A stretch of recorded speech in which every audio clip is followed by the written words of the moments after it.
আজ সিউড়িতে বিজেপির পক্ষ থেকে প্রতিবাদ ও বিক্ষোভ মিছিল বের করা হয়। সেই সাথে সিউড়ি ডিআই অফিসের সামনে বিক্ষোভ দেখানোর পাশাপাশি ডিআই অফিস তালা লাগানোর কর্মসূচি পালন করে বিজেপির তরফে। চাকরি চুরির প্রতিবাদ জানিয়ে এইরূপ কর্মসূচি তাদের এমনটাই জানান দলীয় নেতৃত্ব। হাজির ছিলেন বিজেপির রাজ্য সাধারণ সম্পাদক জগন্নাথ চট্টোপাধ্যায়, বিজেপির বীরভূম জেলার সভাপতি ধ্রুব সাহা, স্থানীয় একাধিক বিজেপির নেতা কর্মী সমর্থক বৃন্দরা।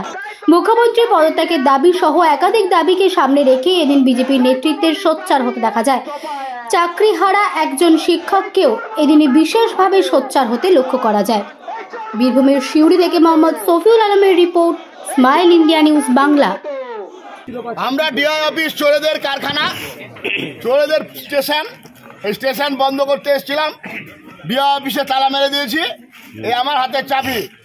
যতদিন পর্যন্ত আমার বাড়ির বোন, আমার বাড়ির ভাই, তাদের বুকের ভিতরটা দাউ দাউ করে জ্বলছে, কাঁদছে আমাদের ভবিষ্যৎ স্বপ্ন। আগামী দিনে যারা নতুন ভারত গড়বে, বাংলা থেকে যারা বিশ্বকে চোখ দেখাবে, যে গোপাল কৃষ্ণ গোখলে বলেছিলেন north Bengal things today, India things tomorrow, সেই বাংলার পরিবর্তন ঘটিয়ে এই ভারতবর্ষকে চুরির রাস্তা যারা দেখাচ্ছে, তাদের যে অধিষ্ঠান এই ডিআই অফিস, এই ডিআই অফিসে তালা মারলাম।